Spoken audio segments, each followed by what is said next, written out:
Baik, Assalamualaikum warahmatullahi wabarakatuh. Selamat siang dan salam sejahtera untuk kita semua. Yang terhormat Bapak Ibu peserta webinar serta narasumber kita pada siang hari ini, Ibu Isra F. Sianipar.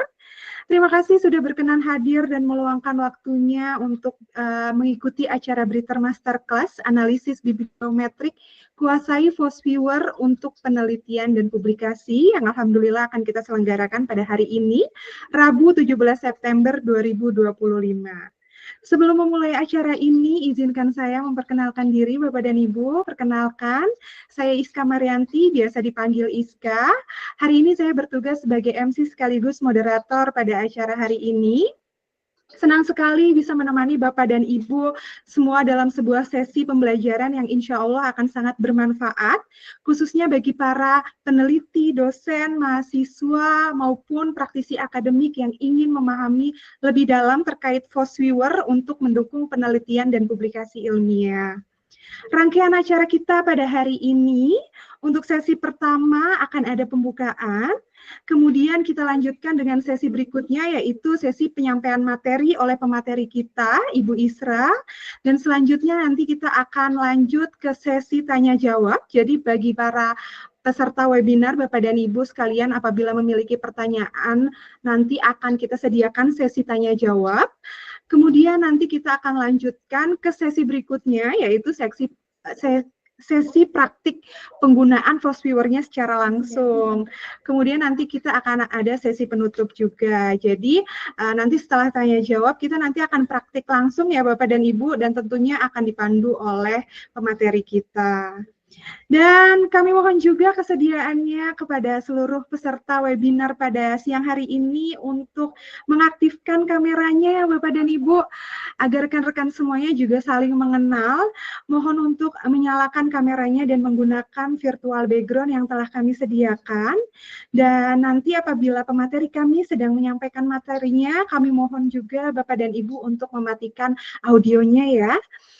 Baik, di sini sepertinya sudah berkumpul ya Bapak dan Ibu peserta webinar beserta pemateri kita. Namun sebelumnya saya akan menyampaikan sedikit background dari pemateri kita yang sudah saya sebut-sebut tadi ya namanya Bapak dan Ibu. Beliau adalah Ibu Isra F. Sianipar, SPDMA. Saat ini beliau menjabat sebagai asisten manajer Briter sekaligus online tutor di Universitas Terbuka. Beliau ini juga aktif sebagai riset asisten, writing consultant, kemudian saat ini beliau juga sebagai Mendeley Expert Certified, dan beliau aktif sebagai TOEFL trainer. Selain itu, tentu saja jejak akademik beliau juga cukup menginspirasi ya Bapak dan Ibu. Dan dengan pengalaman dan keahlian beliau ini tentunya kita akan mendapatkan banyak insight dan beragam tentunya untuk mempelajari terkait Fosviewer. Nah, baik, tanpa berlama-lama lagi mungkin saya akan menyapa pemateri kita pada siang hari ini. Halo, selamat siang Ibu Isra. Selamat siang Mbak Iska. Apa kabar Ibu? Luar biasa. Gimana nih Bu persiapannya, kira-kira sudah ready atau belum nih Bu? Pasti ready. Mantap nih, kalau dari pemateri kita sudah ready, kira-kira dari peserta ini udah ready belum nih untuk menyimak materi yang nanti akan dibawakan oleh Ibu Isra nih? Jangan lupa Bapak dan Ibu kalau ingin menyiapkan catatannya boleh silahkan untuk disiapkan. Kemudian kemarin juga saya sudah share beberapa bahan untuk latihan ya Bapak dan Ibu, nanti di sesi setelah tanya jawab kita akan praktik langsung untuk penggunaan Fosviewer-nya. Jadi jangan lupa untuk materi latihannya di download yang ada di grup yang kemarin sudah kami share ya Bapak dan Ibu untuk disiapkan. Baik, tanpa berlama-lama lagi berhubung Ibu Isranya juga sudah ready dan sepertinya peserta juga sudah siap. Waktu dan tempat saya persilahkan Ibu Isra. Baik, terima kasih Mbak Iska atas pembukaan yang sangat luar biasa. Oke, selamat sore Bapak Ibu.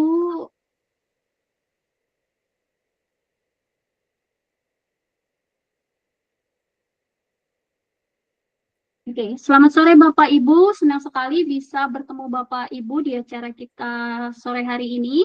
Di materi kita sore hari ini terkait dengan penggunaan post viewer dalam bibliometric analysis. Sebelum saya mulai, saya share screen terlebih dahulu.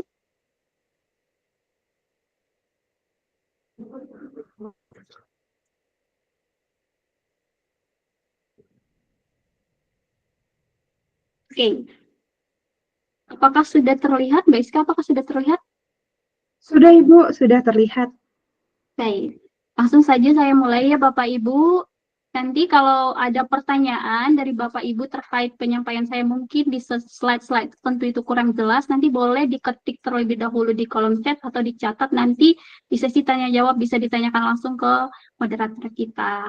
Seperti itu ya Bapak Ibu, jadi nanti ada sesi tanya jawab. Jadi kalau misalnya kurang mengerti nanti boleh dicatat dulu pertanyaannya.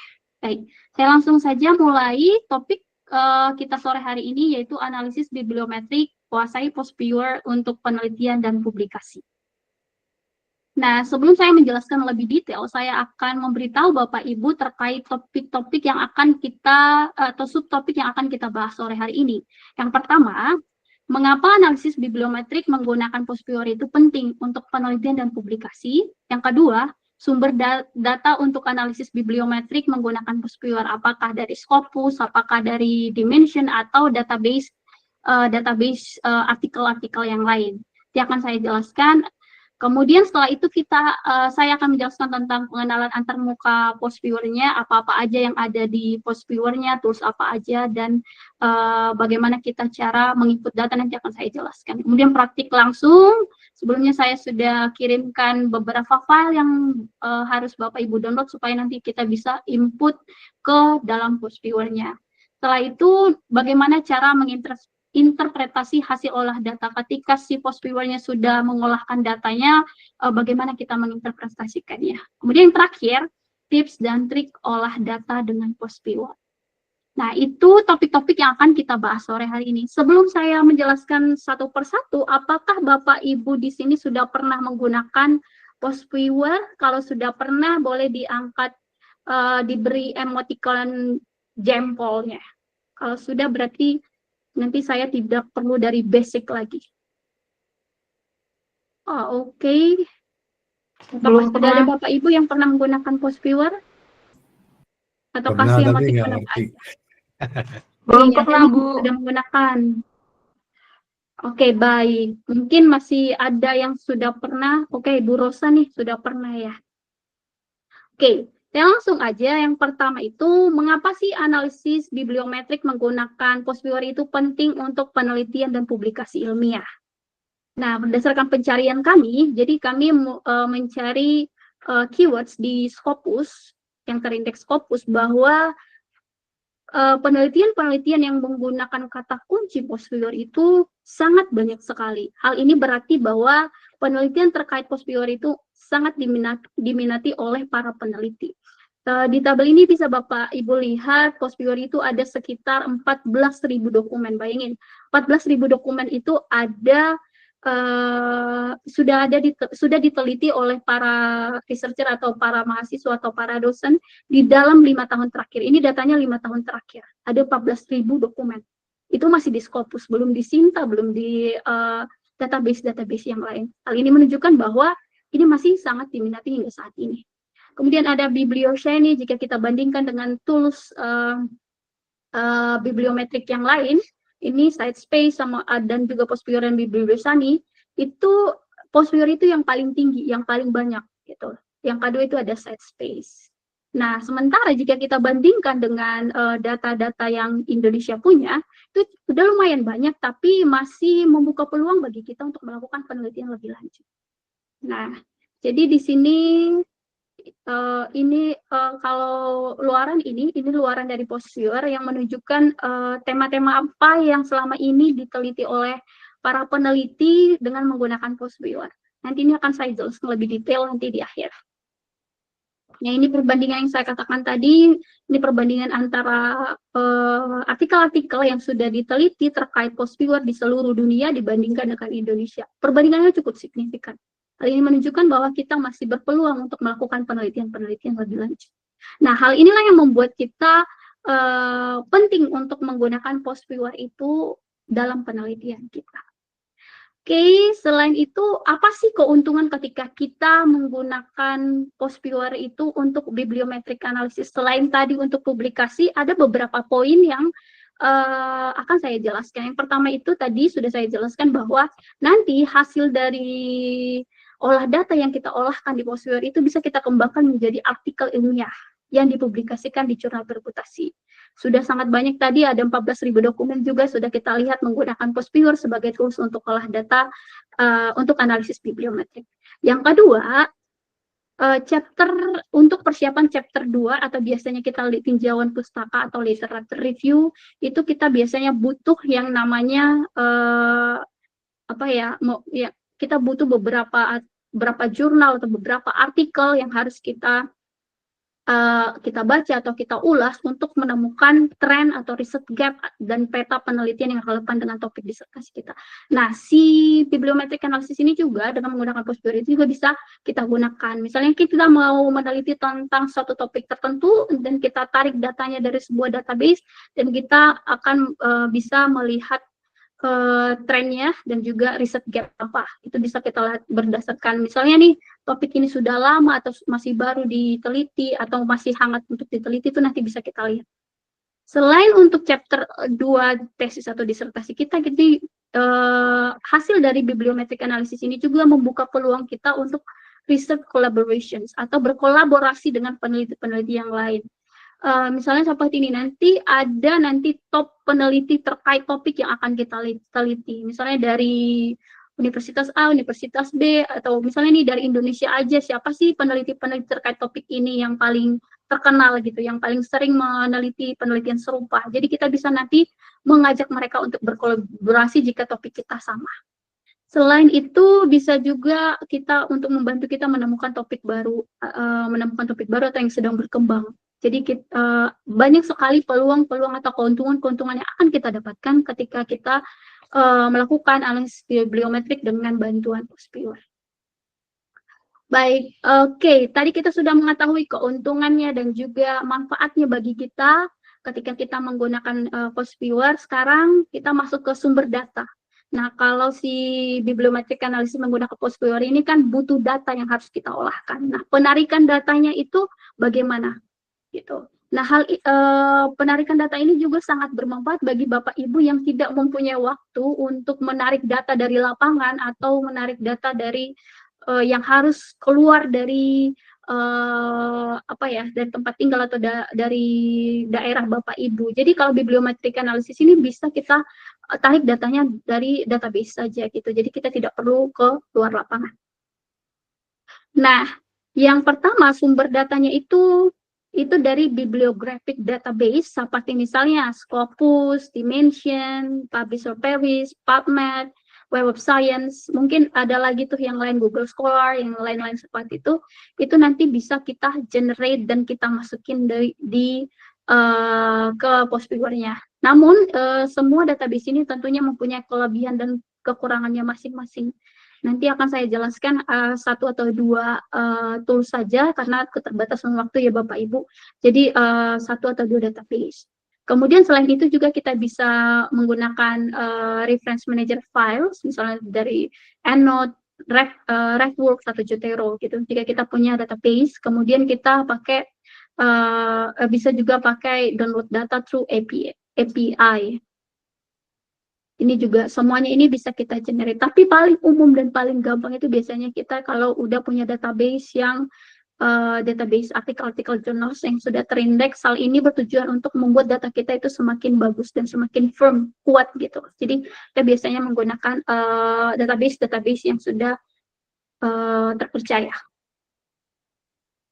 Kemudian, setelah kita tahu sumber data kita itu dari mana, bagaimana kita cara menarik data dari database tersebut kan harus ada ketentuannya. Misalnya, kalau misalnya kita harus menarik data semuanya, atau menarik data dari Scopus semua artikel itu juga kan akan sangat ribet dan sangat nanti temanya tidak jadi bagus seperti itu. Nah, dan setiap database itu juga mempunyai batasan-batasan jumlah jumlah artikel yang bisa kita tarik. Misalnya dari dimension kita hanya dibatasi 2.500, dari Scopus kita dibatasi 5.000 seperti itu. Jadi sebisa mungkin kita harus membuat keywords-nya itu yang spesifik. Jadi jangan general supaya artikel yang kita tarik itu lebih spesifik juga dan tematiknya nanti lebih spesifik juga. Nah, bagaimana sih cara saya untuk mencari keywords itu nanti? Yang pertama itu kita bisa menggunakan gabungan sinonim. Misalnya nih, Bapak Ibu mau mencari tentang sustainability. Nah, sustainability kita, nanti kan ada sinonimnya itu sustainable atau yang lain-lain gitu. Nah, caranya nanti untuk mencari sinonim kalau saya tidak tahu cara sinonimnya, misalnya DNA, kepanjangan DNA kan ada misalnya gitu, itu Bapak Ibu bisa menggunakan kamus thesaurus. Nanti saya kasih linknya. Jadi penggunaan ada beberapa tips untuk Boolean search ini. Yang pertama kita bisa menggunakan or, yang kedua and, ketiga not, yang keempat itu ada nih quotation mark, tanda kutip 2, sama yang tanda bintang, asterik. Ya, oke, saya jelaskan satu persatu. Kapan sih kita menggunakan or? Kalau or itu digunakan ketika kata atau keywords yang kita gunakan itu bersinonim atau sama artinya bersinonim, itu mencari artikel dengan salah satu kunci tersebut. Jadi setiap artikel yang kita cari itu nanti kalau ada kata sustainability atau kata ini pun atau kata green growth itu ada di artikel itu akan ditarik. Itu penggunaan or. Jadi mencari artikel dengan salah satu kunci tersebut. Nah, yang kedua and atau dalam bahasa Indonesia dan ya. Jadi ketika kita menggunakan and berarti kedua kata kunci ini harus muncul dalam artikel tersebut atau hanya artikel yang membahas digital transformation di higher education. Seperti misalnya kalau kita punya keyword digital transformation, kemudian ada higher education. Jadi setiap artikel itu harus ada kedua kata kunci ini. Jadi hanya artikel yang membahas digital transformation di higher education. Ketiga, ada juga membatasi konteks. Jadi renewable energy and policy, misalnya kalau ini kata keywords kita ya, policy and regulation. Jadi artikel tentang renewable energy yang terkait regulasi. Jadi di luar itu kan renewable energy mungkin ada di engineering atau ada di di baterai atau apa seperti itu nanti tidak akan masuk. Jadi kita batasi konteksnya dengan menggunakan seperti ini. Kemudian ada pengecualian istilah. Jadi misalnya artificial intelligence, not artificial neural network. Nah, karena kadang kan ketika kita cari artificial intelligence akan masuk artificial neural network. Nah, kita batasi, kita tidak mau membahas tentang itu jika cakupan penelitian kita tidak seluas itu, nah kita buat aja not. Jadi nanti artikel-artikel itu tidak akan muncul hasil tentang neural network. Kemudian yang pakai wildcard atau yang asterik atau bintang itu, kita buat educate. Jadi dia akan mencari semua artikel yang menggunakan kata-kata yang menggunakan di awalnya educate. Misalnya education, educator, educating, educational, dan lain-lain. Selanjutnya itu ada kombinasi kompleks. Misalnya kita mau menggunakan or dan and, bisa Bapak Ibu. Jadi misalnya seperti ini knowledge management, organizational learning and innovations or performance. Jadi artikel yang membahas knowledge management, organizational learning sekaligus innovations and performance. Jadi ini nanti bisa di Bapak Ibu coba-coba apakah mau menggunakan R, kalau menggunakan or berapa, kalau menggunakan N ini berapa. Kalau karena tadi ada batasan jumlah yang bisa kita tarik dari database-nya. Jadi semakin kalau misalnya ini masih ada 300.000 artikel gitu kan, itu berarti masih terlalu jenar keyword kita. Jadi keywordnya bisa dibatasi dengan pencarian-pencarian ini. Selain itu juga bisa dibatasi dengan apa? Dengan tahun. Jadi kita, oke, kalau artikelnya yang muncul, misalnya saya cari tentang sustainable finance gitu, yang muncul sekitar 400.000, misalnya gitu. Itu sepanjang tahun dari database itu dibangun, misalnya seperti itu. Nah, kita bisa batasi, oh saya mau di 2 tahun terakhir aja, atau 5 tahun terakhir, atau 10 tahun terakhir. Nah, itu bisa dibatasi. Nah, itu tips untuk pencarian keywords-nya. Jadi Bapak Ibu kalau sudah mempunyai topik, nanti mungkin boleh dipikir-pikirkan apa yang akan dicari dengan berdasarkan keywords yang berkaitan dengan topik Bapak Ibu. Oke, tadi kan sudah saya jelasin bahwa penarikan atau sumber datanya itu bisa dari database artikel jurnal. Nah, salah satunya itu database Scopus. Nah, database Scopus ini menurut pengalaman saya itu paling lengkap dari database yang lainnya. Namun ada keterbatasan dari database ini. Database ini kita harus punya akun Scopus. Paling tidak Bapak Ibu, kalau tidak mempunyai akun Scopus, Bapak Ibu tidak akan mempunyai akses untuk menarik datanya nanti. Kalau saya sendiri karena kebetulan di S2 saya diberikan akses atau kampus saya itu berlangganan dengan Scopus, jadi saya punya akses untuk menarik data tersebut. Oke, saya akan tunjukin. Begini nanti Bapak Ibu langsung login ke scopus.com untuk menarik datanya. Kemudian jika Bapak Ibu belum punya account, create account. Kalau sudah punya account, tinggal sign in aja. Nah, kalau sudah sign in, nanti tampilannya akan seperti ini. Akan ada akun Bapak Ibu di sini. Kemudian Bapak Ibu bisa mencari keywords. Misalnya kalau saya di sini membuat keywordsnya post-viewer or biblioshiny. Hal ini berarti bahwa artikelnya itu yang akan kita tarik itu bisa adalah artikel yang ada keywords post-viewer ataupun biblioshiny. Jadi antara kalau di artikel tersebut ada post-viewer atau biblioshiny itu nanti akan di-generate. Nah, itu muncul sekitar 15-an ribu dokumen. Itu Bapak Ibu. Nah, itu kan cukup banyak ya. Sementara dari Scopus itu kita maksimal narik 5.000 data. Nah, bisa kita batasi dengan yang paling relevan. Jadi, biasanya kalau kita di awal itu, dia paling menunjukkan data yang paling up to date, yang paling baru, yang paling newest gitu. Jadi, nanti kita buat aja yang paling relevan. Jadi, nanti yang artikel-artikel yang paling relevan dengan keywords yang kita masukin, itu akan muncul. Misalnya seperti ini, bibliometric, biblioshiny and post viewer. Yang ini juga biblioshiny and post viewer. Jadi dia yang paling relevan itu nanti di paling atas. Tergantung Bapak Ibu mau melihat dari yang paling relevan atau yang paling baru atau paling old atau paling apa. Nanti itu ada filternya di sini. Kemudian ini kita bisa batasi dengan tahunnya. Tahun 2020 misalnya saya mau 5 tahun terakhir saja melihat tren penelitiannya. Kemudian untuk ini juga bisa kita sortir satu persatu. Misalnya nih ada artikel yang menurut kita kurang relevan, itu kita exclude boleh. Tapi kalau kita mau semua artikelnya aja kita tarik, ya udah tinggal centang di sini atau klik di sini all, semuanya itu klik all. Jadi Bapak Ibu jangan lupa klik all, karena kalau misalnya kita tidak klik all, ketika kita export, yang ditampilkan itu hanya 10 teratas. Jadi ketika kita generate ke Post-viewer itu akan akan jelek hasilnya gitu. Ternyata kita lupa klik all ketika kita mau mengekspor. Nah, jadi ingat Bapak Ibu harus diklik all supaya nanti yang diekspor itu adalah semua data. Nah, setelah diekspor, nanti akan muncul pilihan seperti ini. Kalau setelah diklik ekspor tadi, setelah diklik ekspor ini Bapak Ibu, muncul pilihan seperti ini. Apakah kita mau datanya CSV, RIS, BibTeX, Plain Text, atau Mendeley, atau yang lain-lain ini semua.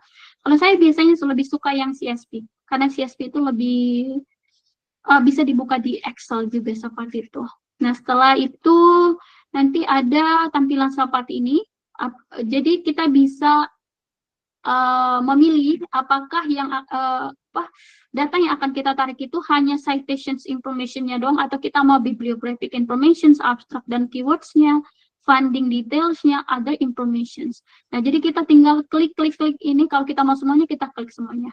Misalnya nih Bapak mau lihat funding details, seberapa banyak sih penelitian ini yang dibiayai oleh pemerintah misalnya, atau yang diberikan funding oleh pemberi dana seperti itu. Jadi kadang ini penting untuk disampaikan. Ada juga yang kalau misalnya ini tidak perlu, kita hanya klik yang ini saja. Dan di sini sudah dijelaskan bahwa kita hanya bisa ekspor 5.000 dokumen dalam format CSV. Nah, misalnya dalam RIS itu beda, dalam BibTeX itu juga beda. Nah, setelah sudah klik ini semua apa yang kita butuhkan, tinggal klik export. Nah, sudah diekspor, Bapak Ibu akan mendapatkan file seperti yang saya kirimkan ke Bapak Ibu sebelumnya dalam bentuk Excel itu tadi. Yang Excel kemarin itu adalah keluaran dari Scopusnya langsung. Oke. Oke, itu terkait Scopus. Sekarang masuk ke database dimensions. Berbeda dengan Scopus yang kita punya limited access, kalau kita tidak punya akun Scopus, kita tidak bisa generate atau menarik data dari Scopus. Dimensions itu kita freely access, itu bisa diakses secara gratis. Hanya Bapak Ibu tinggal nanti buat akun dan login. Nah, ini seperti tampilan depannya, interface dari Dimension. Ini Bapak Ibu tinggal login kalau sudah daftar account-nya. Ini dimensions. Oke, begini tampilannya. Kalau tadi di Scopus itu kita cukup luas. Kalau ini sudah langsung disampingin pilihan-pilihan yang akan kita dapatkan. Yang pertama kita bisa mendapatkan bisa memasukin keywords di sini. Seperti tadi misalnya post viewer or biblioshiny. Dan ini adalah search bar-nya untuk mencari keywords-nya. Nah, untuk yang ini filternya. Jadi filternya itu bisa kita batasi berdasarkan publication year, researcher. Misalnya kita hanya fokus ke researcher tertentu boleh, research kategorisnya, publication type, apakah conference, apakah artikel, apakah buku. Nanti kita bisa pilih di sini. Kemudian kita bisa lihat jumlah artikelnya nanti seberapa banyak yang sudah muncul. Research kategorisnya juga bisa kita tentukan. Kemudian setelah kita sudah menemukan jumlah, misalnya nanti ada 10.000, nanti akan saya perhatikan langsung 10.000 artikel atau 2.000 artikel, nanti tinggal save and export.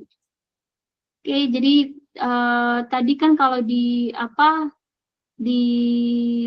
Scopus tadi kita export ya. Nah kalau di sini dia save and export dan langsung nanti bisa kita pantau di kalau kita mau CSV atau kita mau ini tergantung kita. Jadi biasanya kalau ekspor bibliometric mapping juga boleh, bentuk CSV juga boleh. Nanti tinggal kita klik export. Setelah diekspor bisa kita lihat di sini di export centernya. Biasanya kan kalau misalnya datanya banyak itu kita butuh waktu yang sedikit lama untuk exportingnya. Jadi nanti kita tinggal track the progress di sini. Nah, kalau sudah baru nanti bisa kita download. Nih, seperti ini tampilannya, misalnya post viewer and biblioshiny, itu saya ambil 2.500-an artikel, dan tinggal klik di sini download. Dan file yang kemarin saya kirimkan bentuk Excel ke Bapak Ibu yang dimensions file itu adalah output dari pencarian ini. Itu sampai di situ untuk pencarian database atau penarikan data. Oke, setelah kita sudah mempunyai data nih yang udah kita tarik dari Scopus misalnya, sekarang kita akan menjelaskan tentang post viewer-nya. Nah, pokoknya kita udah ada keyword, sudah tarik data, udah punya data nih. Sekarang ke post viewer-nya. Nah, post viewer itu singkatan dari Visualizations of Similarities dan sebuah perangkat lunak gratis yang dikembangkan oleh Ness, Jan van Eyck, dan Ludo Wortman untuk tujuan pemetaan riset. Jadi tujuannya awalnya itu untuk pemetaan riset. Jadi mereka itu dari University Leiden. Jadi ini tujuannya memang untuk memvisualisasikan peta riset seperti itu. Nah, jadi Bapak Ibu untuk aplikasinya kemarin sudah dikirimkan juga untuk link download aplikasinya. Untuk beberapa beberapa laptop itu ada yang tidak bisa langsung dibuka si post viewer-nya, tidak bisa langsung dibuka post viewer-nya kalau tidak pakai Java. Nah, Bapak Ibu tidak usah khawatir, nanti setelah install si post viewer ini, kan Bapak Ibu sudah install tuh, nanti Bapak Ibu tinggal download Java 1.80 di search engine-nya Bapak Ibu. Nanti setelah itu di-download, di-install, udah nanti tinggal buka si post viewer-nya udah bisa dibuka. Jadi memang ada software tambahan untuk di-download supaya post viewer-nya bisa dibuka. Namun beberapa perangkat atau mungkin di komputer itu tidak butuh JavaScript itu tadi karena memang di komputernya sudah ada JavaScript. Tapi jika laptop atau personal komputernya Bapak Ibu tidak ada JavaScript, jadi diharuskan untuk download JavaScript 1.8.0. Nanti gampang saja kalau udah di-download pasti si post viewer-nya udah bisa di-running. Oke, ini tadi yang saya jelasin tadi, Bapak Ibu bisa downloadnya di Windows, di Mac, atau sistem yang lain kalau Bapak Ibu di Linux atau yang lainnya. Oke, nah sudah tahu terkait kalau sudah download si post viewer-nya, kita akan masuk ke bibliometric analysis-nya. Nah, bibliometric analysis itu apa sih yang bisa kita cari? Yang pertama itu adalah co-author analysis, kedua concurrence, ketiga citations, keempat bibliographic coupling, dan terakhir itu co-citations analysis. Jadi yang pertama ini kita mau melihat apa? Memetakan hubungan kolaborasi antar autor. Bisa juga berdasarkan afiliasi atau bisa juga berdasarkan country. Hal ini bertujuan nanti ketika negara mana sih yang paling banyak meneliti tentang topik yang kita teliti gitu. Kalau misalnya nih kita bisa state bahwa di Indonesia sendiri penelitian ini belum ada dilakukan. Ini berdasarkan data yang kami tarik itu belum ada dilakukan. Gitu. Jadi itu menguatkan bahwa we have novelty in our research gitu. Jadi ada kebaruan di penelitian kita. Kemudian untuk memetakan state of the art terkait suatu topik ini nanti berdasarkan keywords yang kita cari nanti. Kita lihat hubungan antara topik yang akan kita teliti atau keywords yang akan kita teliti. Kemudian citations analysis memetakan author untuk melihat peneliti yang paling berpengaruh. Kemudian bibliographic coupling itu memetakan topik riset yang sedang trending. Kemudian yang terakhir itu untuk memetakan fondasi landasan sebuah topik. Nah, co-author analisis itu ini nih, saya sudah petakan juga bahwa itu untuk menunjukkan tokoh atau ilmuwan paling penting. Sementara concurrence itu untuk konsep pentingnya, posisi riset kita di mana. Kemudian untuk citation juga untuk tokoh ilmuwan penting. Terus bibliografik untuk melihat research evolutions kita, keterbaruan, evolusinya gimana. Kemudian yang terakhir itu co-citations analysis untuk knowledge base-nya kita, untuk mendasari pengetahuan kita. Oke, ini nanti tampilan di post viewer-nya seperti ini. Jadi ada co-authorship, concurrence, citations, bibliographic coupling, sama co-citation. Oke, nah ini tampilan dari si post viewer-nya nanti ketika kita sudah input data. Nanti akan saya jelasin satu persatu. Yang pertama itu panel utama, nanti gambarnya akan muncul seperti ini. Itu untuk visualisasi peta yang sedang aktif. Kemudian yang kedua ini adalah panel opsi. Nah, jadi kita bisa memperjelas atau memperkecil scale-nya atau mengubah warnanya. Misalnya ini aku sukanya merah, kuning, hijau aja gitu. Nanti kita bisa atur. Atau enggak, aku nggak mau background-nya putih, aku mau background-nya hitam gitu. Jadi diganti aja background-nya. Jadi bisa kita otak-atik di sini. Atau aku nggak mau bulat-bulat, aku mau kotak-kotak gitu Bapak Ibu. Jadi bisa diganti. Jadi bisa kita atur sesuai selera kita di sini. Oke, Bapak Ibu, nomor 4 itu panel ikhtisar, menampilkan ikhtisar peta yang sedang aktif.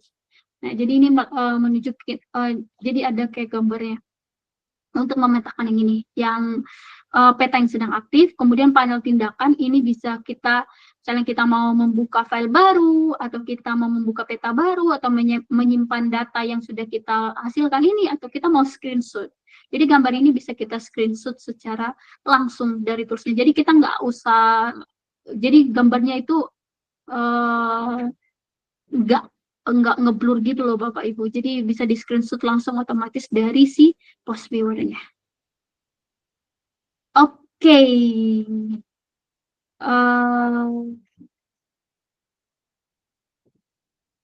Sampai di situ penjelasan saya dulu sebelum kita masuk ke praktik langsung pengolahan datanya. Mbak Iska mungkin ada mau buka sesi tanya jawab terlebih dahulu. Silakan. Baik, Ya, terima boleh. kasih Bu Isra atas pemaparan materinya, luar biasa sekali ya Bapak dan Ibu, tadi sudah disampaikan dengan lengkap pemaparan materi dari Ibu Isra, mulai dari cara menarik datanya, kemudian tadi disampaikan juga terkait viewernya sampai ke analisis geometriknya, bahkan sampai visual hasil olah datanya seperti apa. Tadi juga sudah disampaikan ya Bapak dan Ibu. Dan tibalah kita sampai di sesi berikutnya, yaitu sesi tanya jawab. Saya melihat di sini sudah ada yang antusias untuk raise hand ya, untuk bertanya kepada Ibu Isra. Jadi mungkin saya akan buka 3 penanya terlebih dahulu ya Bapak dan Ibu. Jadi jangan sungkan bagi Bapak dan Ibu yang ingin bertanya langsung kepada pemateri kita, kami persilahkan. Mungkin yang pertama di sini ada Bapak Heri ya. Halo, selamat Ya, siang terima Bapak kasih. Heri. Ya, selamat siang. Terima kasih atas penjelasan sampai sini ya. Cuma gini, kita ini kan nggak punya akses Scopus. Bisa nggak diajarin narik data dari Scholar aja deh, Google Scholar. Gimana, maksudnya ada perbedaan nggak nanti untuk mengekspor datanya gimana caranya. Terus yang kedua, tadi saya belum sempat download ya, di Dimension itu fungsinya apa sih? Antara sumber dari sekolah yang kita ambil ya, cuman ke ekspor kemana, nah jadinya, terus Dimension, terus kemudian Bold for Viewer, itu gimana tuh? Kalau diulang dikit, karena kalau Scopus pasti nggak punya gitu. Udah kan Mbak?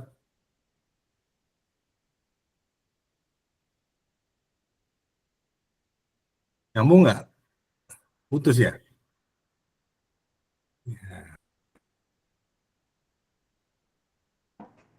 Baik, mohon maaf Bapak Heri, tadi kita ada masalah terkait koneksi Bapak. Oh iya, kok hilang Maaf ya suaranya? Pak, Saya ulang ya? Saya jadi ulang ya? boleh disampaikan ulang tidak Pak pertanyaannya? Iya, oke. Ini pertama, kami ini kan nggak punya akses ke Scopus. Nah, jadi bisa nggak diambil contohnya itu pengambilan source-nya, sumbernya itu dari Google Scholar. Itu satu. Yang kedua, kalau dengan Google Scholar, terus apa yang udah nih, Dimension tadi tuh apa sih fungsinya gitu? Apakah dari Google Scholar kemudian masuk ke Dimension, kemudian baru dari Dimension bisa dilihat dari Force Viewer. Nanti saya belum paham nih kaitannya. Itu aja diulang lagi. Terima kasih. Oke, baik Bapak, terima kasih atas pertanyaannya ya Bapak. Silahkan Ibu Isra untuk dijawab pertanyaan dari Bapak Heri.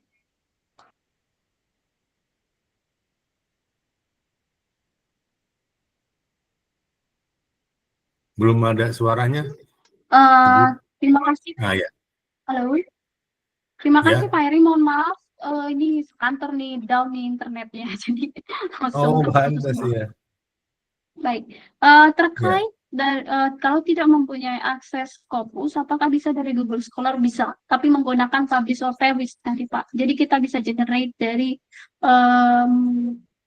Google Scholar Gimana? pakai Publish or Perish. Jadi toolsnya Publish or Perish. Kemudian untuk yang Apa namanya? Dimension itu database apa sih? Dimension itu database semuanya. Jadi bisa Sinta, bisa dari Scopus, bisa semua. Ya, jadi Bisa gimana? semua kita generate dari. Memindahkan yang dari Scholar itu otomatis masuk ke Dimension gitu nanti. Bagaimana Pak? Ya kan sumbernya Scholar awalnya. Gimana ngambilnya? Oke, nanti kalau untuk itu bisa saya demokan ya Pak. Saya demokan untuk penarikan dari Publish or Perish. Nah, terus setelah ditarik, mau untuk pindah ke Dimensionnya gimana? Diajarkan juga? Atau perlu? Atau nggak perlu? Menarikan, kalau si Google Scholar itu tidak ditarik, tidak dimasukin ke Dimension itu database.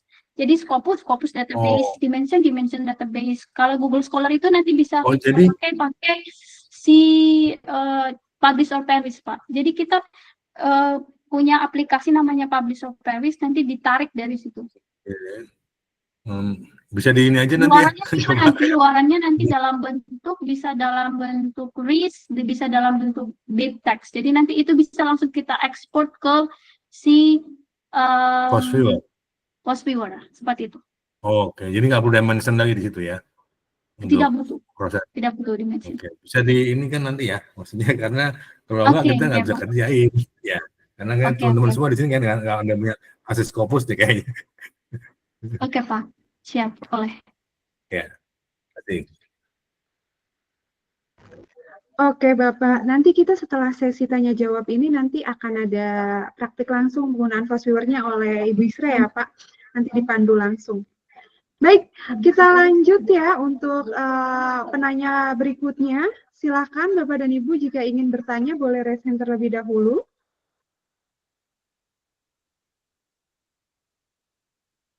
Adakah yang ingin bertanya lagi? Mumpung pemateri kita masih ada di sini, Bapak dan Ibu, jangan sungkan-sungkan untuk bertanya, silahkan.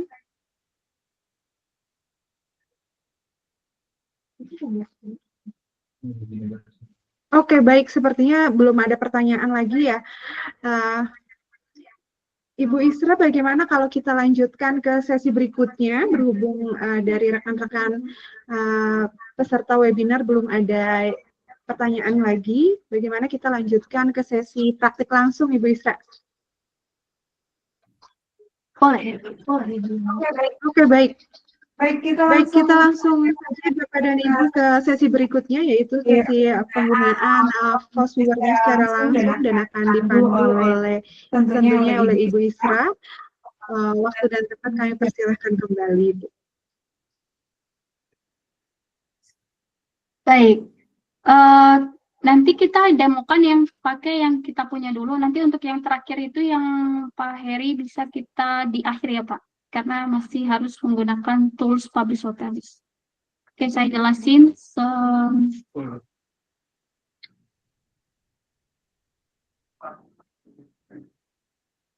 Oh iya, betul. Scopus harus Oke, nanti Bapak Ibu untuk tahapannya, yang pertama itu siapkan data, cari artikel di World Scopus atau Dimension, atau nanti bisa menggunakan yang tadi yang saya yang mungkin pakai Pak Heri juga tanyakan.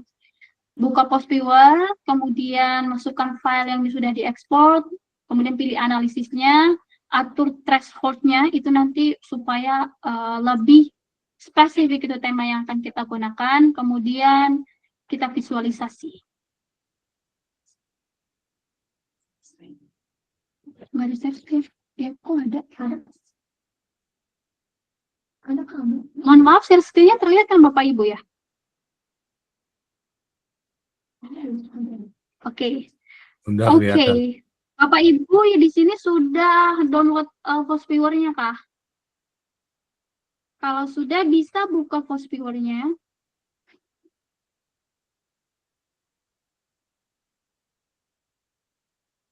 Saya harus download JavaScript dulu nih ternyata. Bentar ya.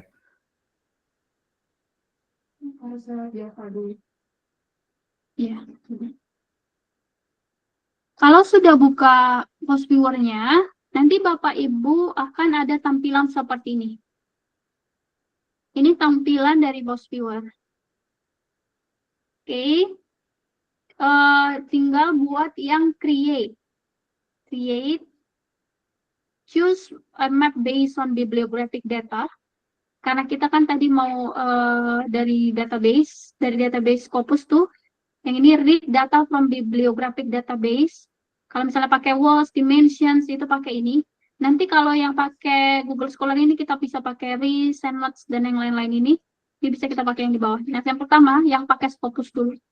Nah, kalau Scopus, kita pilih yang Scopus, klik di sini, terus yang ini kan data untuk Scopus database, kemarin sudah saya kirimkan ke Bapak Ibu yang Excel-nya.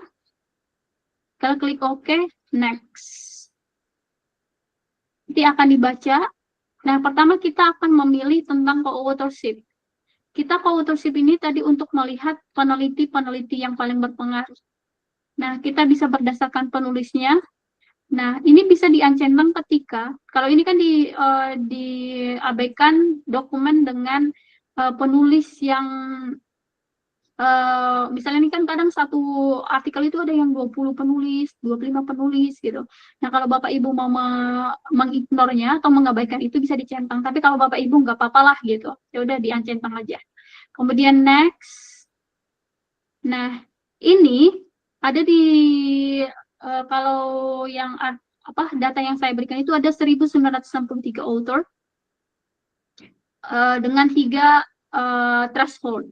Nah, threshold ini bisa diturunkan atau dinaikkan. Nah, kalau diturunkan seperti ini. Tinggal kita buat next, akan muncul seperti ini. Baru finishkan saja, nanti akan muncul datanya seperti ini. Ini untuk penulisnya. Kalau misalnya kita mau mencari keywords-nya, karena kita tujuannya untuk melihat tren penelitian kita cari yang co-occurrence, yang keywords. Bisa menggunakan all keywords, bisa juga menggunakan author keywords. Kalau kita menggunakan author keywords, kita tinggal next saja. Ini kan masih 180, aku mau yang lebih sedikit aja. Misalnya kita buat 10 threshold-nya. 10 ini maksudnya bahwa keywords-nya itu muncul 10 kali paling tidak pada artikel tersebut gitu. Nah, jadi kita next-kan saja. Ini juga bisa diatur, misalnya aku mau 85 saja atau 87 bisa. Kita next, kemudian kita finish. Ini untuk keywords-nya. Jadi Bapak Ibu, untuk yang notes merah ini itu bukan merah ya. Kalau notes yang paling besar ini untuk menandakan bahwa yang paling banyak muncul keywords-nya di artikel tersebut adalah terkait bibliometric analysis, bibliocean yang besar-besar ini itu berarti paling sering. Kalau masih kecil-kecil, nanti berarti dia masih jarang diteliti seperti itu. Oke, ini juga bisa kita lihat dengan overlay visualizations. Overlay visualizations ini menunjukkan bahwa keywords mana yang masih baru-baru ini diteliti. Misalnya ini dari 2000, yang tua ini menandakan bahwa itu sudah banyak diteliti di tahun 2023, sementara yang kuning ini masih terbaru nih, masih 2024 nih. Misalnya systematic literature review, sustainability, corporate governance, itu yang kuning ini menandakan masih baru. Jadi ini kita bisa tunjukin ke misalnya ke penguji kita atau di artikel kita bahwa ini nih penelitian kami ini masih baru, masih hangat berdasarkan analisis bibliometrik. Dan misalnya di higher education gitu. Jadi ini masih sangat layak untuk diteliti saat ini. Bisa juga dengan density visualization. Yang paling terang ini berarti paling banyak dilakukan penelitiannya. Gitu. Ini saya jelaskan lebih detail. Nah, untuk yang bagian yang ini adalah untuk mengatur, misalnya nih kita mau tulisannya lebih besar gitu, supaya lebih kelihatan gitu. Atau kita mau kecilkan, boleh. Ini mau kita, labelnya mau kita besarkan, boleh. Boleh kita atur di sini. Atau kita mau black aja, backgroundnya supaya lebih kelihatan. Atau bisa kita mau atur klasternya tadi yang saya bilang Bapak Ibu, saya mau warna ungu aja, soalnya tampilannya lebih menarik gitu. Nah, bisa. Jadi itu bisa diatur.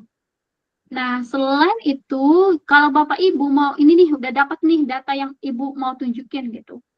Ini bisa kita screenshot. Jadi tinggal screenshot aja. Kalau misalnya screen save ke komputer Bapak Ibu, nanti misalnya data biblio. Itu sudah otomatis tersimpan sebagai PNG di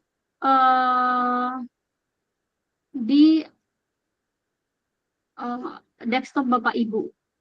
Misalnya ini tadi gambar yang sudah jadi PNG. Ini bisa kita attach langsung di artikel kita. Sangat jernih dan tidak blur.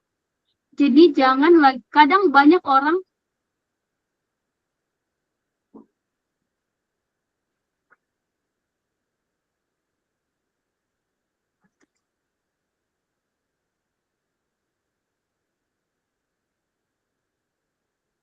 Mohon maaf Bapak dan Ibu, kita break sebentar untuk azan asar terlebih dahulu ya.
Baik, Ibu Isra, boleh dilanjutkan kembali?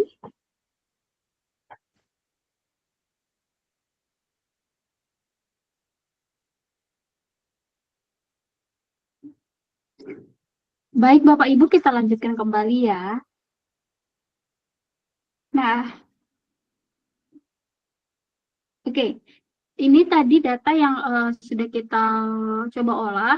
Ini bisa kita screenshot tadi, bisa save tadi sebagai PNG, bisa juga kita copy to clipboard. Ini copy udah otomatis. Biasanya kalau saya mengerjakan olah data dengan Postviewer, itu biasanya saya langsung buat,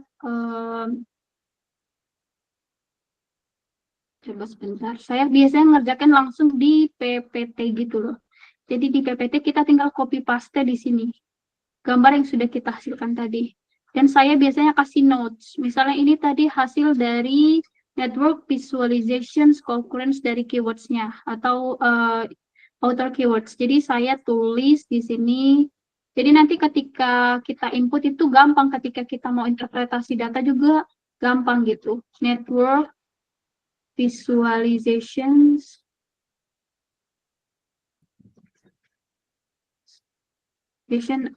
outer keywords misalnya. Outer keywords. Tadi juga kan kita batasi dengan 10 occurrence ya. Jadi ini saya tulis. Nanti ketika ada gambar yang saya generate lagi, itu saya tambahkan lagi dari sini. Misalnya ini saya mau ambil yang all keywords-nya. Jadi saya klik all keywords, next. Saya batasi di 10 juga. Next. Nah, ini tinggal, kan ini adalah gambar yang berbeda juga ya. Oke, saya mau yang black deh. Tuh, atau yang ininya dibesarin gitu. Atau tulisannya dibesarin. Nah, tinggal saya dari sini screenshot, copy to clipboard, and then saya pastekan di sini. Nah, jadi terus saya buatlah di sini network visualization yang all keywords. Tadi saya batasi di 10. Jadi kalau misalnya kita mau bandingkan, mau coba 20 deh.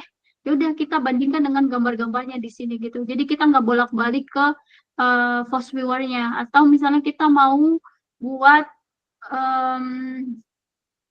yang mau ngambil yang overlay visualization. Nah, kita tinggal klik yang ini. Ini kan yang menunjukkan tahun tadi kan 2023 ke 2024.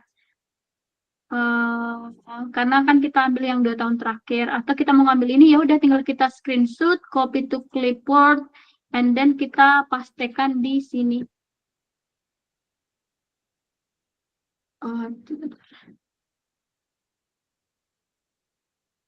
Seperti itu. Jadi nanti kita tinggal buat notes-nya juga di sini bahwa ini adalah yang overlay visualization gitu. Jadi nanti ketika mungkin kita punya ratusan gambar, kita tinggal buka PPT-nya gitu. Selain itu saya juga biasanya kalau di PPT ini saya buat mulai dari proses penarikan datanya.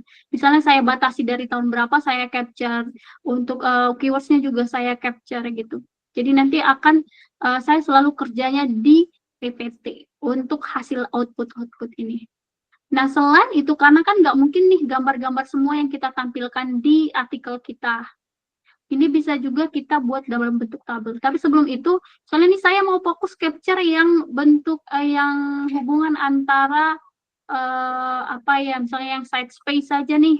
Tinggal klik di sini, baru Bapak Ibu tinggal screen capture yang seperti ini. Oke, saya hanya mau melihat yang side space, hubungan ke side space saja. Sudah, tinggal screen capture, and then masukin di sini, kita buat ke bawah. Nah, seperti itu. Misalnya Bapak Ibu punya misalnya sustainable dengan polisi gimana, sustainable dengan regulation gimana, nanti Bapak Ibu mau melihat hubungan tersebut, nanti bisa diambil gambar-gambarnya. Misalnya sih aku mau ambil bagaimana sih bibliometric analysis itu dengan biblioshiny seperti itu. Ya udah kita buat capture di sini, tinggal klik di gambar itu, di titik di notes-nya, nanti tinggal capture seperti itu, baru masukin ke PPT. Jadi ini gambar-gambar ini nanti bisa Bapak Ibu gunakan ketika di papernya gitu. Nah, misalnya seperti ini. Nah, hubungan set space dengan bibliometrik selama ini seperti ini. Hubungan bibliometrik dengan bibliosani seperti ini gambarnya. Jadi tinggal ini yang dianalisis. Seperti itu. Biasanya saya selalu mengerjakan di PPT. Nah, kan ada juga tuh kita tidak mungkin gambar semua karena ada juga beberapa jurnal yang membatasi pembuatan gambar. Jadi kita buat table aja. Bisa Bapak Ibu kita tinggal yang tadi itu yang pas create itu kan pas tadi create seperti ini misalnya yang author keywords nih. Kita tinggal misalnya nih buat batasi 10 next. Nah, ini ada tabel. Tabel ini juga bisa kita tampilkan nanti di artikel kita. Jadi kita mau menunjukkan link strength-nya, occurrence-nya berapa kali muncul nih, gitu. Nah, tinggal klik di sini, di pinggir ini, baru export selected keywords. Nah, Bapak Ibu tinggal simpan aja data link strength,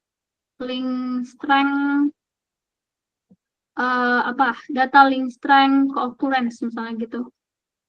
Occurrence keywords. Simpan aja. Nanti diekspor. Nah, itu sudah masuk tadi di bentar. Nih, yang ini. Yang ini datanya nanti biasanya di dalam notepad gini. Nah, ini bisa kita kopikan ke Excel juga, tinggal kontrol copy.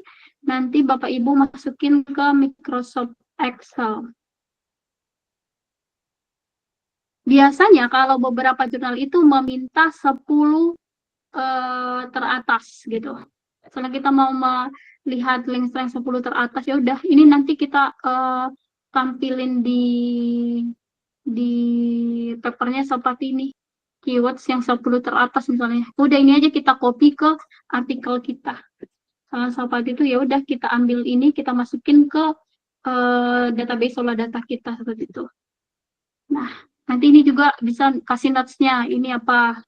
Total link strength bla bla bla bla seperti itu. Nah, ini nanti bisa menjadi bahan untuk artikel kita. Selain itu, ini juga bisa nggak saya sudah membuat peta ini dan saya ingin membuka hanya peta ini aja, nanti bisa Bapak Ibu.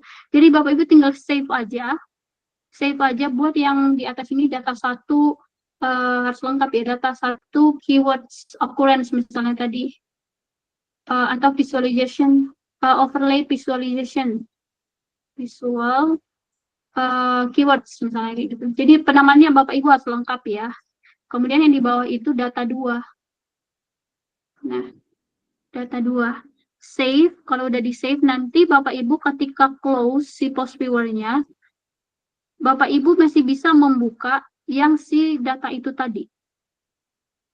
Bentar, karena post viewer ini agak lumayan nih bukanya.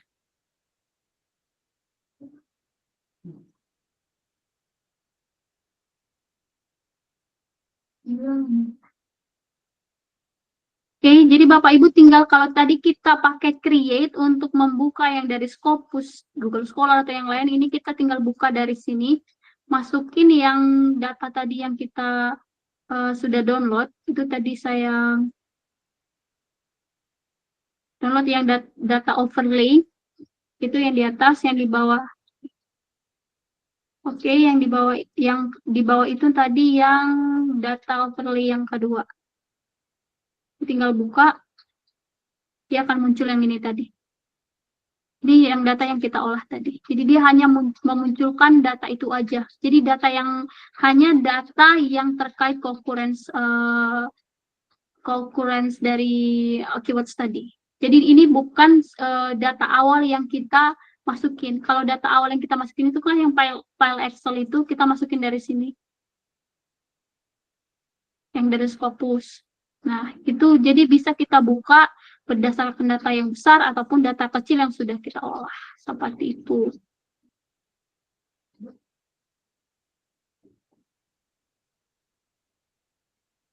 Ini kita tunggu prosesnya sebentar. Karena datanya cukup banyak ya, sekitar 5.000-an nih yang ini.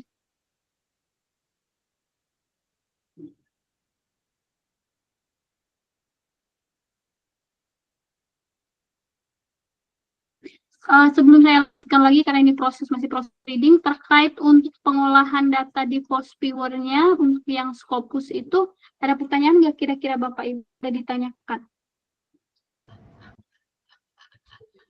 Silakan Bapak dan Ibu jika ingin bertanya.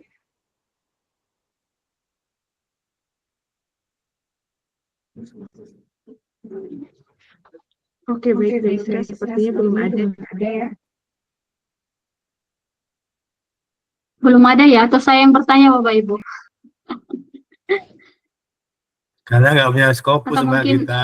ada yang mau ditanyakan atau apa boleh Bu, silakan. Scopus. Bu Rosa nih atau Bu Marolip nih kayaknya udah mau bertanya sekali nih.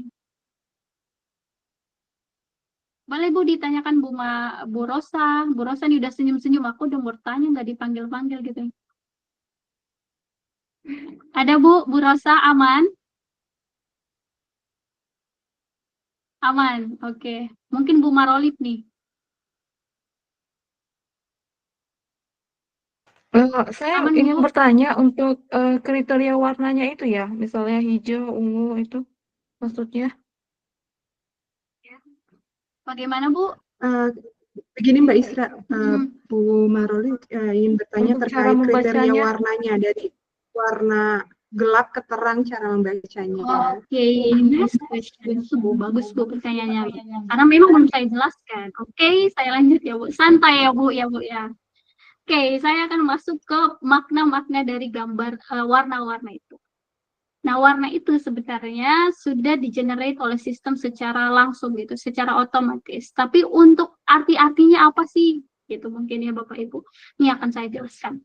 Nah, untuk yang pertama kan tadi ada 3, ada network visualizations, yang kedua itu overlay visualizations, and the last is density visualization. Jadi yang pertama itu untuk yang terkait network visualizations, ini node-node yang ini atau yang bulat-bulat itu mewakili item, nanti bisa kan penulis atau keywords atau jurnal atau dokumen atau negara gitu.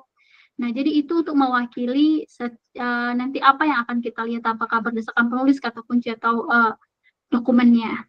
Nah, ukuran node ini semakin besar itu artinya semakin sering muncul dalam artikel yang kita tarik. Betul, ini semakin berpengaruh gitu. Nah, sementara garis-garisnya ini itu menunjukkan adanya hubungan.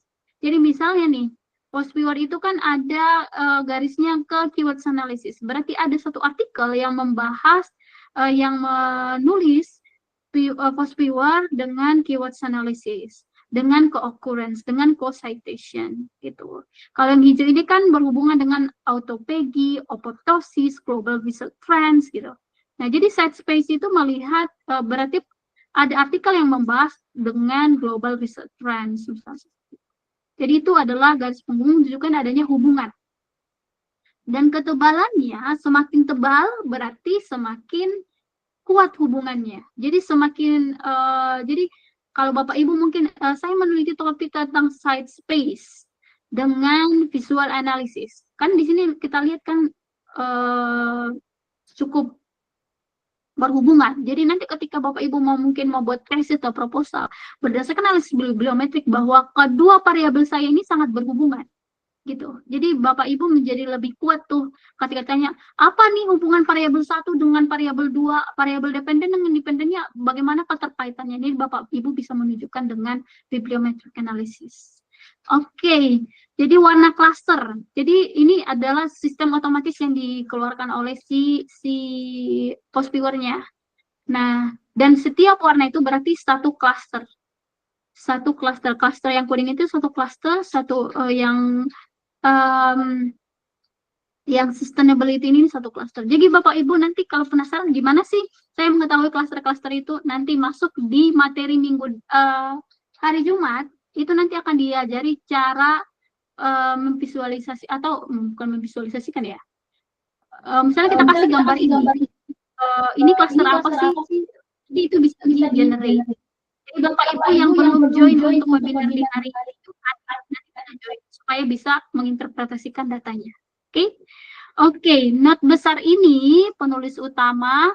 Berarti kalau misalnya nanti penulis, Misalnya kan ada yang penulis tuh berdasarkan penulis, karena tadi kan masih keywords yang kita tunjukkan, berarti itu penulis utama atau kata kunci yang paling populer.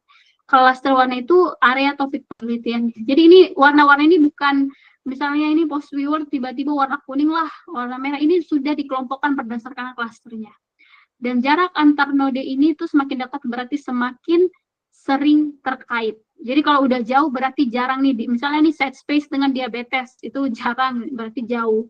Tapi kalau misalnya side space dengan data visualizations itu dekat, berarti sering terkait dalam artikel-artikel seperti itu. Nah, overlay visualizations yang tadi tuh, yang warnanya itu misalnya semakin gelap itu berarti semakin tua. Nah, semakin terang itu berarti semakin yang newest, yang paling baru gitu Bapak Ibu. Jadi apa yang bisa dilihat, yang warna dia berubah berdasarkan variabel biasanya dari tahun publikasi rata-rata. Nah, warna biru lama atau tema lama sudah banyak diteliti. Nah, hijau pertengahan. Nah, jadi ini yang hijau-hijau ini masih, misalnya post viewer dengan artificial intelligence itu masih pertengahan. Yang kuning itu masih sedang tren. Misalnya nih di yang kuning-kuning nih, yang breast cancer, Alzheimer disease, itu berarti masih baru-baru diteliti gitu. Kayak masih baru 2024 akhir gitu-gitu. Nah, jadi node kuning itu juga berpeluang untuk penelitian baru. Oh, ini belum banyak diteliti nih tentang corporate governance dengan post viewer. Oke, ini masih berpeluang untuk saya teliti saat itu. Akan membantu juga. Nah, untuk density visualization ini juga jika Bapak Ibu tertarik untuk menunjukkannya, jadi area terang itu nanti untuk banyaknya node yang muncul itu bahwa hubungannya itu semakin tinggi. Area yang gelap ini pasti kurang diteliti gitu. Kalau ini kurang diteliti itu bisa juga karena belum banyak diteliti ya.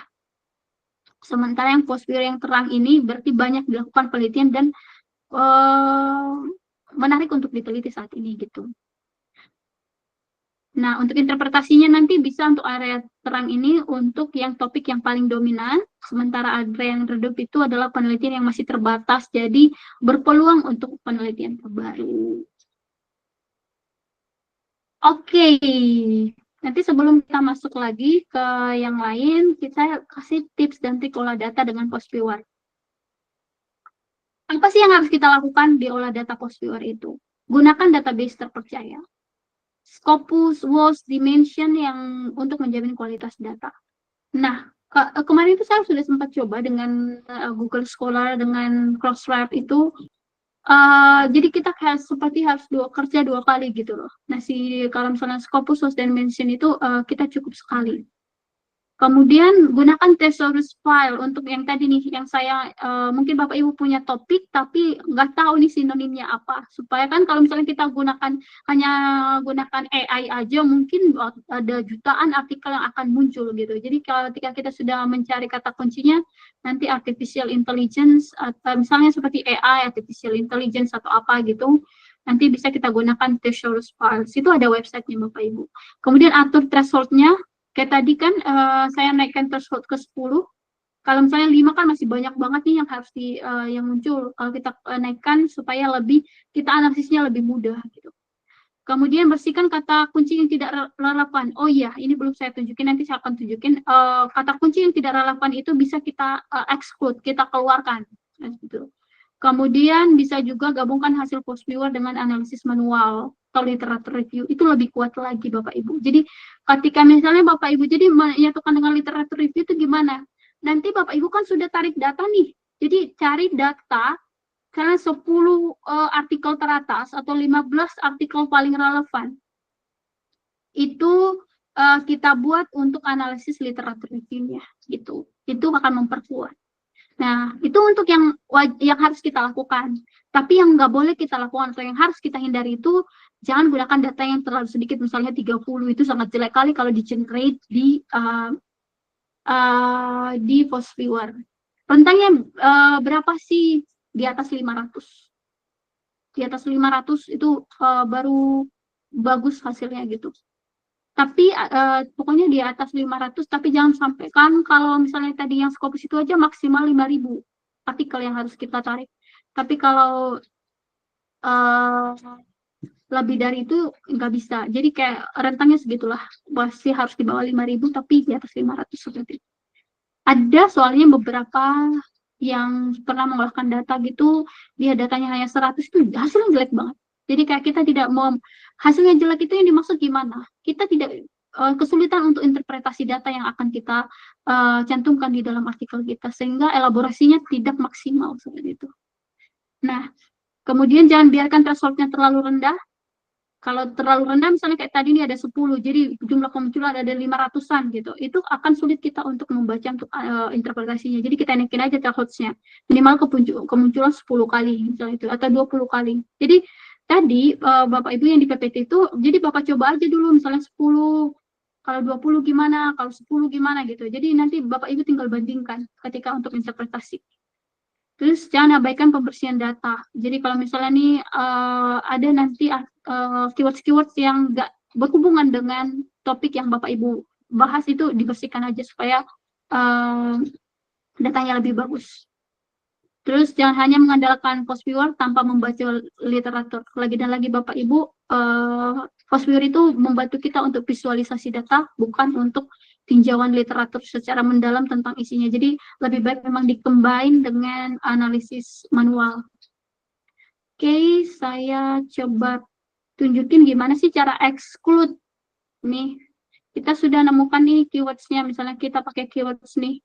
Ini kan kita naikin tadi, katanya kan nggak boleh terlalu rendah. Ya oke, kita buat 10, kita next kan. Nah, kita atur 85 aja deh, gitu. Next. Nih, kan misalnya post viewer, bibliometrics, bibliosnya nih, ini kan masih berhubungan ya. Nanti ada tiba-tiba nih misalnya COVID-19. Ini kan kurang berhubungan ya. Jadi kita uncentang aja di sini, Bapak Ibu. Atau kita cek lagi misalnya apa ya yang tidak berhubungan. Misalnya R ini ya, apa nih hati R gitu. Atau yang R Studio atau kata-kata yang kurang berhubungan misalnya gitu. Misalnya tiba-tiba Indonesia, India, ini bisa kita centang gitu. Nanti tergantung data Bapak Ibu, nanti keluar nanti hasilnya seperti ini. Jadi data-data yang kita exclude tadi itu tidak akan muncul lagi di gambar kita. Jadi hal itu akan mempermudah kita ketika nanti elaborate di artikelnya.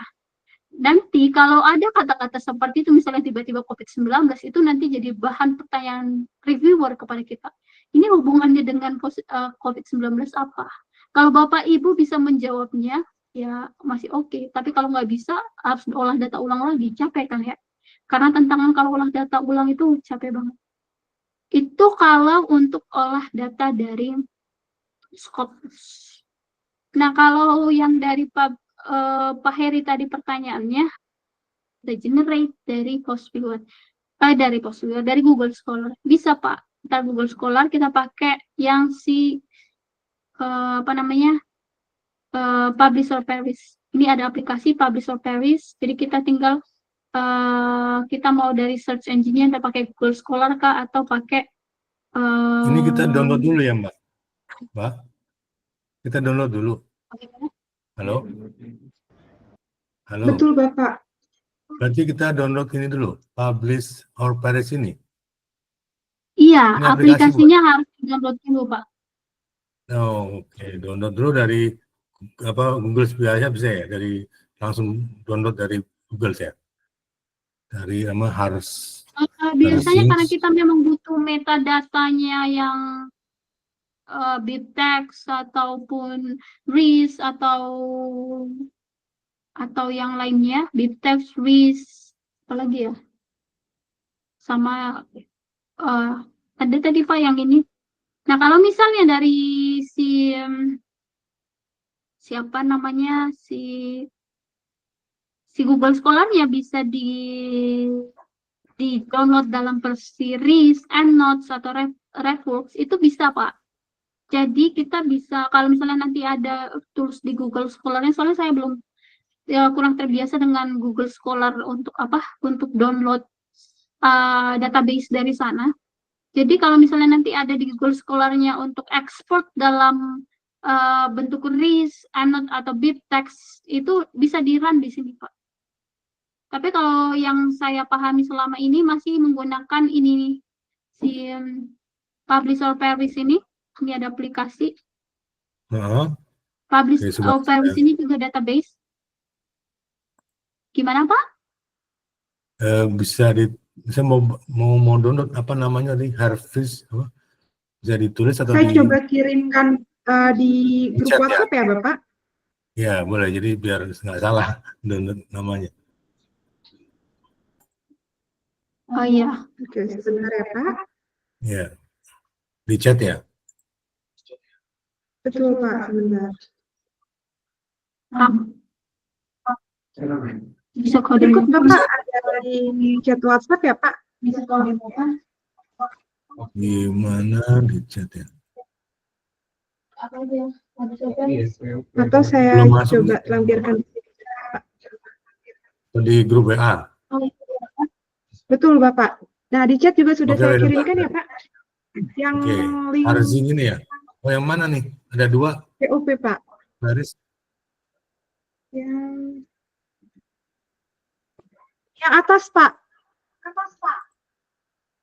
Yang Paris ya. Bapak.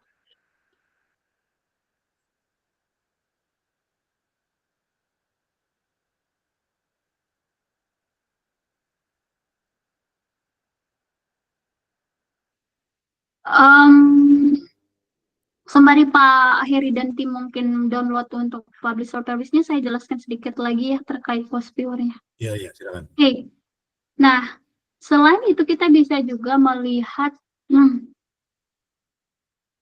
tadi klaster itu dari mana aja sih? Nanti supaya Bapak Ibu juga bisa melihat satu klaster ini klaster yang kuning ini yang mana gitu. Ini bisa dilihat nih di sini. Ini ada kebetulan 6 klaster. Nah, Bapak Ibu bisa jelasin ini juga nanti di artikelnya bahwa ini ada 6 klaster. Yang pertama itu terkait misalnya nih di penggunaan bibliometri atau ya ini penggunaan apa. Jadi tergantung topik Bapak Ibu gitu. Jadi itu klasternya bisa dilihat di sini, analisisnya juga ada di sini. Jadi ini toolsnya bisa dimanfaatkan berdasarkan klaster. Saya coba tunjukin satu artikel saya. Itu saya meneliti tentang bahasa Indonesia untuk penutur asing. Nah, ini saya pertama itu menunjukkan tren risetnya dari tahun ke tahun. Itu bisa kita dapatkan dari Excel yang kemarin saya share. Oh, kebetulan nggak ada lagi. Yang Excel itu, data Excel itu Bapak Ibu. Jadi yang trennya itu bisa kita lihat berdasarkan tahun. Dan itu juga bisa dilihat di Scopus. Setelah itu nanti saya tunjukin negara-negara apa sih yang paling dominan meneliti tentang itu. Gitu. Saya jelasin negaranya, kemudian ini tadi yang total link strength-nya berdasarkan negara. Ini saya juga mau nunjukin hubungan antara BIPA Research itu. Saya kebetulan menggunakan Scopus Database dan Dimension Database. Kemudian ini juga saya tunjukin berdasarkan tahunnya bagaimana. Kemudian ini tadi yang saya sampaikan bahwa saya combine dengan literatur review manual. Jadi saya tunjukin 10 artikel yang paling relevan terkait itu dan judulnya tentang apa, baru saya bahas. Kemudian itu saya soalnya combine dengan Biblioshani, jika Bapak Ibu tertarik dengan Biblioshani. Tapi tampilan Biblioshani itu masih lebih baik post viewer menurut saya. Kemudian itu nanti saya berdasarkan penulisnya untuk BIPA Research itu yang paling banyak kalau di Indonesia ini UPI dan segala macam. Nah, ini saya bahas. Udah sesimpel itu saja untuk artikel. Kemudian untuk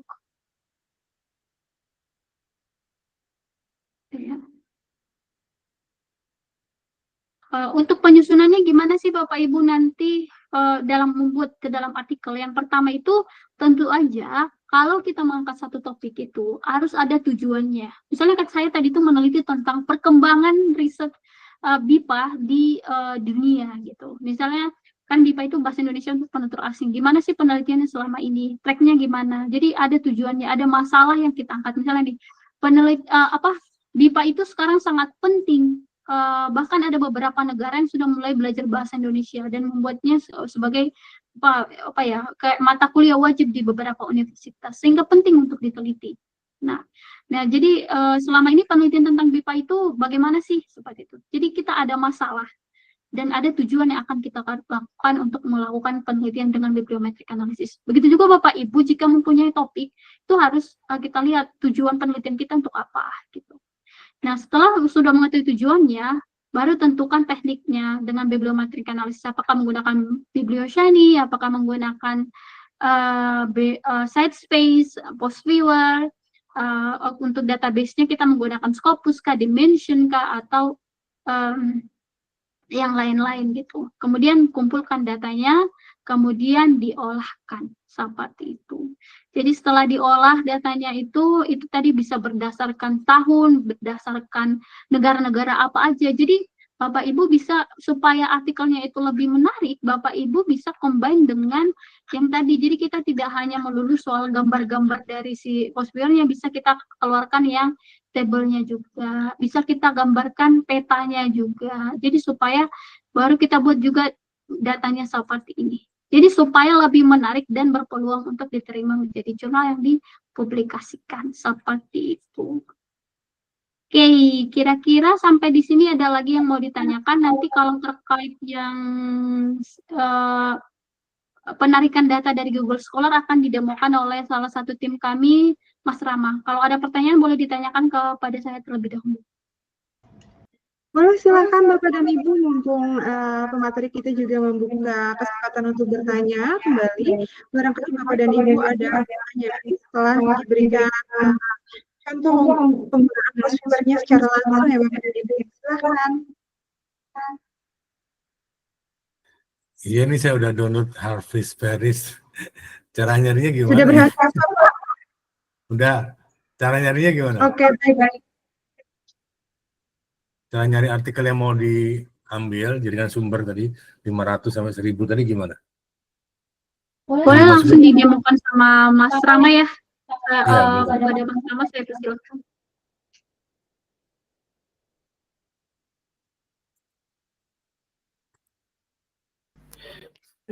Cek. Mohon izin ya, Pak. Ya, silakan Mas. Saya share screen dulu sebentar. Silakan Mas Rama. Kurang lebih seperti ini, Pak. Nanti kan tadi cara untuk artikel itu udah diajarin sama Mbak Isra ya, pakai quote, pakai asterisk, yang lain-lain. Mungkin kita ambil yang generalnya dulu tadi. Karena kita bahas ya, tadi Mbak Isra itu bahasnya kalau nggak salah post viewer sama bibliometrik ya. Jadi coba kita cari di sini post viewer. Oh, keyword ya. Oke. Keyword and bibliometric analysis. Terus nanti kita bisa set tahunnya, sebutlah dari 2020 sampai 2025 ya. Oke. Kemudian untuk yang tadi 5.000, 1.000, kalau dari 1.000 ya. sendiri ini 1.000 nggak apa. Cuma karena mungkin ini kita biar agak cepat lah Pak ya, jadi kita set 100 aja gitu. Search direct. Oke. Kita tunggu. Oke, terus ini ya. artikel yang berkaitan dengan atau menggunakan keyword dari post viewer and bibliometric analysis. Tadi kan sudah dijelaskan ya. Ya, oke. Lalu untuk narik hasilnya itu tadi kalau nggak salah itu bisa RIS sama BibTeX ya di post viewer ya. Kita coba pakai RIS. RIS. Oke, download ya. Kita simpen dulu POP Scholar. POP Scholar. Kalau sudah di save, kita run ke sini. Step by stepnya sama sih kalau untuk sisanya dari sini tuh. Paling bawah dulu ya tadi. Create, kemudian create Mas. yang map Create map based on text data. text data. Oke. Karena Kemudian tadi kita Aris ya. ambilnya formatnya RIS, Aris. kita ambilnya Ya, RIS, oke. Ya. kita next Next.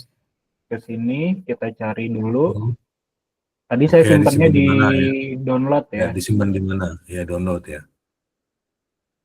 POP Pop, misalnya pop ya, pop 8 nah itu ya. Oke. kita next. Next. Ini kita next lagi.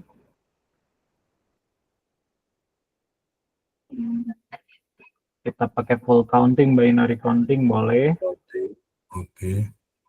Ini kita next. Thresholdnya karena kita ambilnya Dulu tadi.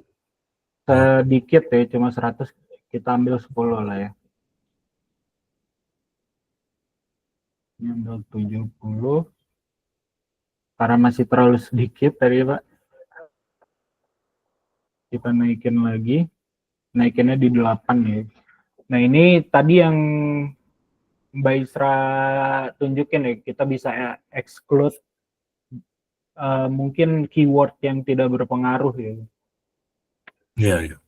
Tidak berpengaruh atau nggak ada hubungannya sama tadi dua keyword yang kita butuhin gitu. Ini kayak artikel ini kan kita kayaknya nggak terlalu butuh gitu.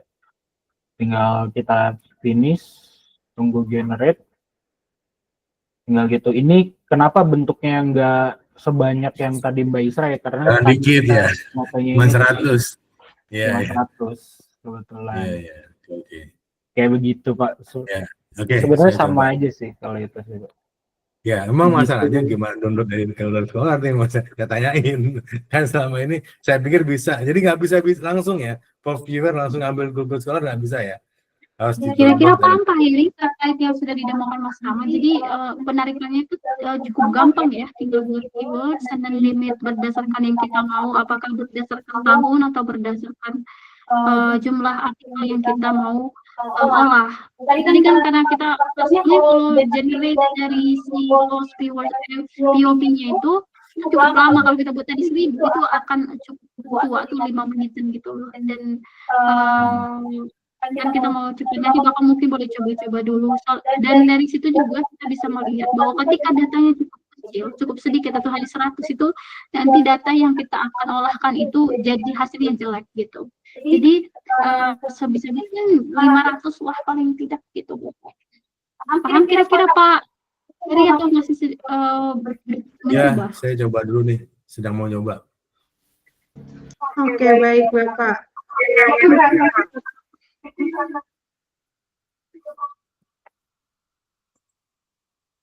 Baik, selain Bapak Heri, mungkin dari rekan-rekan ada yang ingin bertanya? Mumpung sesi ini belum kita akhiri, Bapak dan Ibu, silahkan untuk bertanya kepada pemateri kita.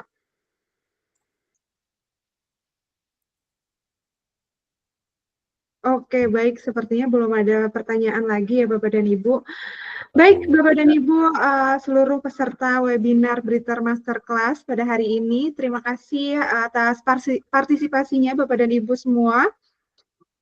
Hari ini kita sudah belajar banyak ya Bapak dan Ibu, mulai dari dasar hingga praktik dan dalam pemanfaatan FOSViewer untuk mendukung penelitian kita. Semoga ilmu yang disampaikan oleh Mbak Isra dan Mas Rama juga tadi dapat dipraktikkan langsung sama Bapak dan Ibu sekalian. Dan apabila Bapak dan Ibu masih memiliki keresahan terkait FOSViewer, kalau mau ditanyakan melalui WhatsApp group juga boleh Bapak dan Ibu, nanti dari tim kami akan bantu jawab sebisa kami. Dan apabila Bapak dan Ibu masih memiliki pertanyaan atau masih bingung cara penggunaan FOSViewer ini, kita juga memiliki layanan yang namanya private consulting ya Bapak dan Ibu. Jadi Bapak dan Ibu nanti jangan ragu untuk menghubungi marketing kami jika ingin pelatihan secara langsung dengan ahlinya langsung, secara private boleh nanti dengan dihubungi oleh marketing kami. Selain itu, Briter juga memiliki layanan asistensi publikasi. Jadi, Bapak dan Ibu yang saat ini mungkin sedang menyusun artikel untuk publikasi, namun masih memiliki kendala, Bapak dan Ibu juga bisa konsultasikan dengan tim kami. Ngomong-ngomong terkait FOSViewer, tentu saja kita juga punya layanan untuk olah datanya ya Bapak dan Ibu. Kita banyak sekali memiliki layanan olah data dan tentunya akan dibantu oleh tim ahli dari Briter. Jadi jangan sungkan, jangan ragu untuk menghubungi tim marketing kami. Mungkin itu sedikit sekilas yang bisa saya sampaikan ya Bapak dan Ibu. Karena tidak ada pertanyaan lagi dari Bapak dan Ibu semua, juga dari waktu kita sudah lihat menunjukkan pukul 15.48 ya Bapak dan Ibu. Kami segenap tim Briter mengucapkan terima kasih banyak atas partisipasinya. Mbak, sebentar. Tadi katanya hari Jumat ada pertemuan lagi. Enggak? Betul Bapak, kita ada pertemuan temanya tentang AI Bapak. Oh, beda. Iya, betul beda. Oh, kirain lanjutan FOSViewer. Cuman sekali ya ini ya. Iya, betul Bapak. Tapi kalau mau memperdalam terkait FOSViewer, nanti kita akan adakan acara webinar seperti ini lagi, tapi lebih dalam lagi nanti di bulan berikutnya Bapak. Jadi jangan lupa untuk Bapak dan Ibu dan seluruh peserta webinar untuk memantau terus WhatsApp group ataupun kanal resmi dari Briter di Instagram dan TikTok briter.id. Jadi nantikan keseruan dan kegiatan-kegiatan Briter lainnya di situ ya Bapak dan Ibu. Baik, terima kasih banyak Bapak dan Ibu atas antusiasnya hari ini. Senang sekali saya dapat menemani Bapak dan Ibu belajar bersama terkait FOSViewer ini. Terima kasih juga kepada pemateri Bu Isra hari ini, luar biasa sekali. Pemaparan materinya sangat lengkap dari awal sampai akhir, bahkan sampai praktik penggunaannya. Kami sangat senang dan semoga kita dapat bertemu kembali di sesi webinar Briter lainnya. Saya segenap tim dan segenap tim Briter mengucapkan terima kasih banyak dan pamit undur diri. Sebelum undur diri, boleh ya Bapak dan Ibu saya minta dokumentasinya. Jadi mohon kepada Bapak dan Ibu untuk mengaktifkan kameranya. Kita foto bersama dulu ya Bapak dan Ibu. Oke, untuk rekan-rekan mungkin bisa dibantu capture mungkin. Saya hitung ya Bapak dan Ibu. Gayanya mungkin angkat jempol seperti ini ya Bapak dan Ibu. Boleh? 1, 2, 3. Oke, sekali lagi mungkin ya Bapak dan Ibu kita dibantu. 1, 2, 3. Baik, terima kasih banyak Bapak dan Ibu atas kesempatannya. Saya dan tim mengucapkan pamit undur diri. Sampai jumpa di kegiatan Briter selanjutnya. Selamat sore dan tetap semangat untuk berkarya, untuk melakukan menulis dan terus melakukan publikasi yang lebih berkualitas. Wassalamualaikum warahmatullahi wabarakatuh. Waalaikumsalam warahmatullahi wabarakatuh. Terima kasih. Izin live ya.